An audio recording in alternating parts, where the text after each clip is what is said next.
If you spent any time on YouTube in the early 2010s, you've probably stumbled across a grainy, low-resolution video of a humanoid robot singing the same line repeatedly. I feel fantastic. Her name is Tara. She has a synthetic voice, an expressionless face, and jerky movements that certainly don't spark joy. They trigger a creeping sense of unease, and depending on which rabbit hole you fall into, Tara might be far darker. On the surface, the video is simple. Tara the android stands in a room, wearing different outfits, staring dead-eyed at the camera while reciting the same uncanny string of words. At first glance, it plays like a forgotten robotics demo, but then you listen, then you look, and suddenly, the whole thing begins to feel like a warning. The robot's movements are stiff, her blonde wig slightly crooked, her eyes too wide, too vacant. The music in the background is inconsistent, almost childish, like a nursery rhyme, and there's no introduction, no credits, no context. Just this smiling android staring into the lens, and singing as if her very existence depended on it. The phrase "I feel fantastic" repeats, as if by force, like it's trying to convince you, not itself. But the unease doesn't come from the video alone, it's in the theories and speculations. The most infamous theory is that the creator of Tara is, or was, a serial killer, and this robot is wearing the clothes of one of his victims. That the video is some twisted tribute to someone he killed. One version of the story claims the robot was modeled after a real woman who rejected him, or someone he became obsessed with, and that the video's suburban setting is her home. Also, the brief cutaway to a wooded area, shown just once in the middle of the video, is where he buried her body. Of course, there's no real evidence to support this, but it feels like it could be true. The username that originally posted the video was creepyblog. That alone doesn't inspire trust. The description under the upload is even more unsettling because it references Greek mythology, muses, and philosophical musings about beauty and artificial life. It is weird and pretentious, and that is the crux of why this video stayed buried into the internet's collective memory. It doesn't tell you what it is, rather, it suggests what it might be.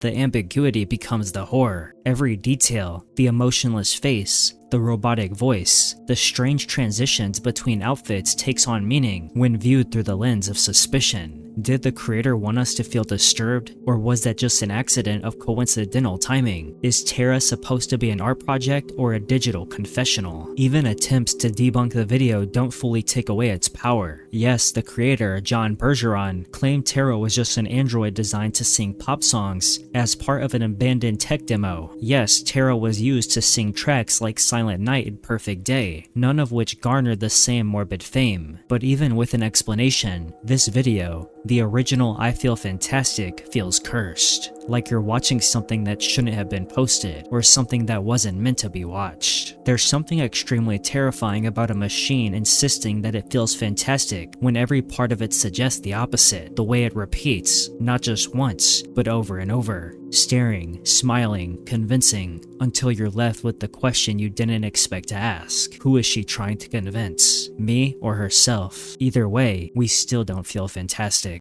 On June 16, 2006, a user named Michael Robinson uploaded a video to YouTube titled Agamemnom Counterpart. It barely ran for a minute, but in that minute, it managed to burn itself into the minds of everyone who watched it. The supposed backstory was already strange. The video had allegedly originated 5 years earlier in 2001 as part of a submission for a New York art competition called D2K1, Destination Imagination. It was credited to an artist named Jacek Kovac, but none of that softened the landing because what showed up on YouTube was something else entirely. It was glitchy, abrasive, and psychologically off-putting in a way that still defies explanation. It opens with the line, "In the year 2551, a disk unknown has been found inside a few abandoned ruins. The disk has been reprogrammed." That is the most coherent part. From there, it becomes a sensory attack of flashing lights, goofy cartoon faces that stretch and twist like melting wax, static blares as a pale, eyeless face appears and screams, a scream that doesn't stop.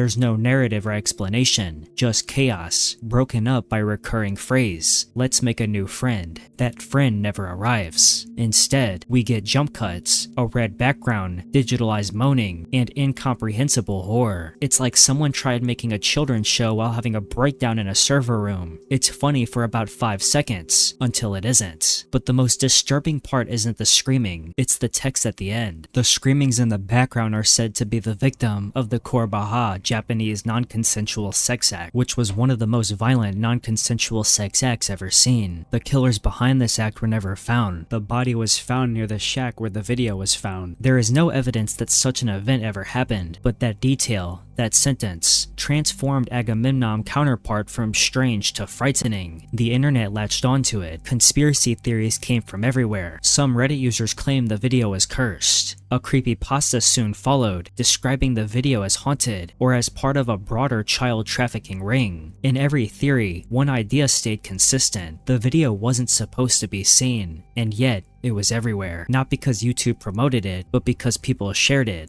The disturbing concept made it viral, and that concept did something the internet thrives on. It left room to project. But then, over time, what was once horrifying began to seem funny. Where millennials might have responded with fear, Gen Z responded with irony. There's a whole digital culture now built around taking scary internet artifacts and stripping them of their original context. It's a coping mechanism as much as it is a joke, and Agamemnom counterpart is a prime example. A video once rumored to be the relic of a killer, or a traumatized artist, or a haunted object from some Japanese crime scene is now something you quote with friends. Still, even if it's been laughed at, remixed, and recontextualized, the original video hasn't lost its impact. It remains one of YouTube's earliest and most enduring internet horrors because it reminds us of how easily reality can feel warped. It shows us how tune, sound, and suggestion can tell a story without ever saying a word. And maybe that's the true legacy of Agamemnom counterpart. It's not a lost tape or a hidden crime, but it is a mirror, reflecting not what we fear, but how we choose to respond to fear, whether with panic or with laughter.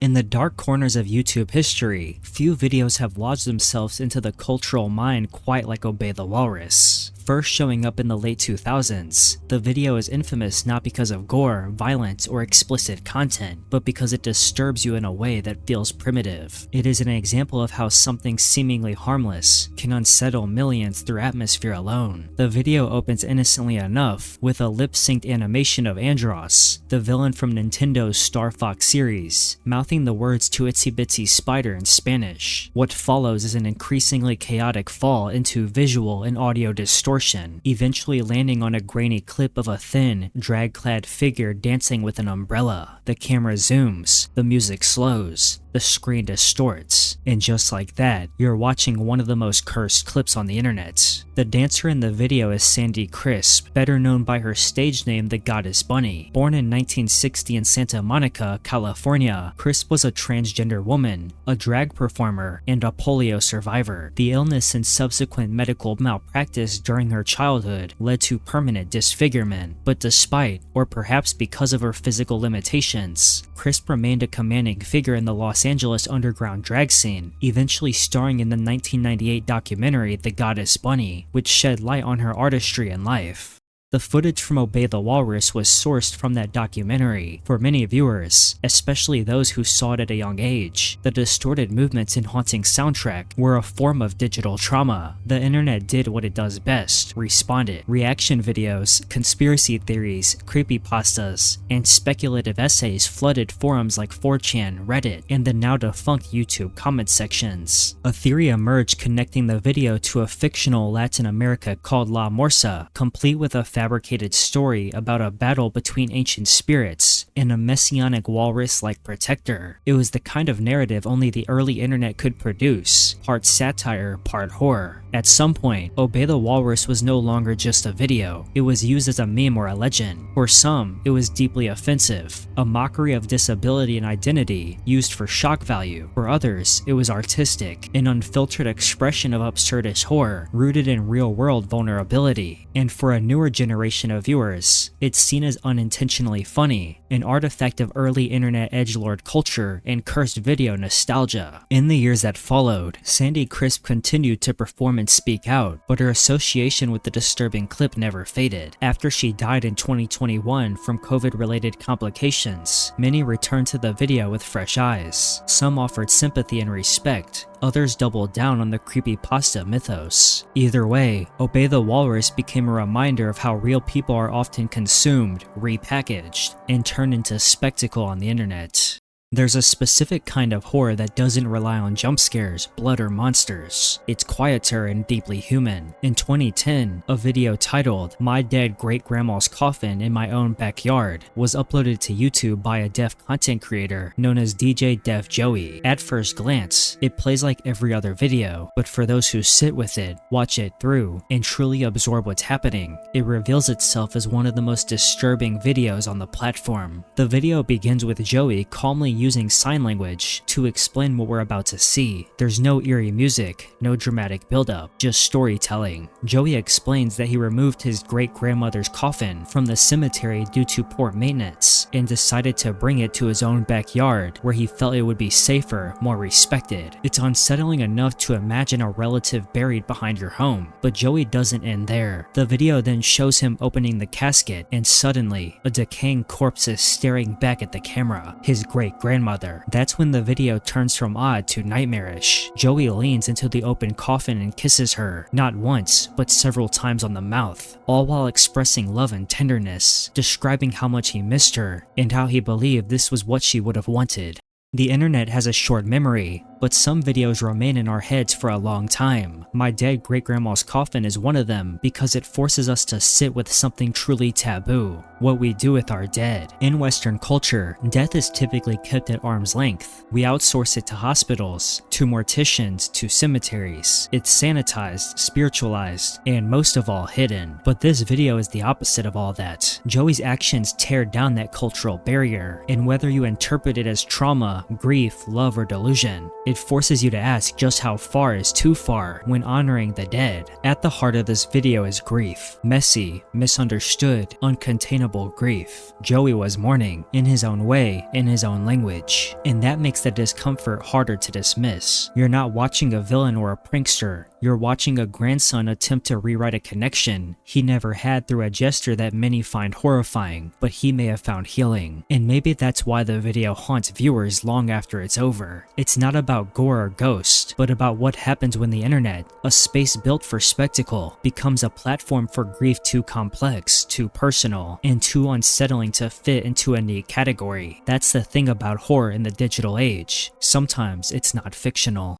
Dining Room Where There Is Nothing is a short experimental horror film created by David B. Earl and uploaded to YouTube in 2006. The film, which is only 67 seconds long, has gained attention for its unsettling imagery and cryptic audio. Despite its brief runtime, the video has become widely discussed in online forums, academic conversations, and horror communities for its commentary on death, existence, and perception. The video ends with a pale woman seated at a dining table in a dimly lit room. Her appearance is deliberately unnatural, with gray-toned skin and vacant eyes. She opens her eyes and mumbles an unintelligible phrase. As the camera slowly pulls back, faint sounds of fire can be heard in the background, suggesting the room may be burning or decaying. The woman then abruptly falls forward with a bowl on the table. Her body slumps motionless. Moments later, the sequence begins to reverse. Her body rises, her speech replays, the video loops. The film is constructed in such a way that the midpoint marks a shift in direction. The first half plays forward, when the second half runs in reverse. According to Earl, the woman's initial phrase is actually spoken backwards, and only becomes clear when the film is reversed. There is nothing. When the loop resets, this phrase is heard clearly. The filmmaker has stated that the project was inspired by a personal paradox, the desire for empirical proof that nothing exists after death.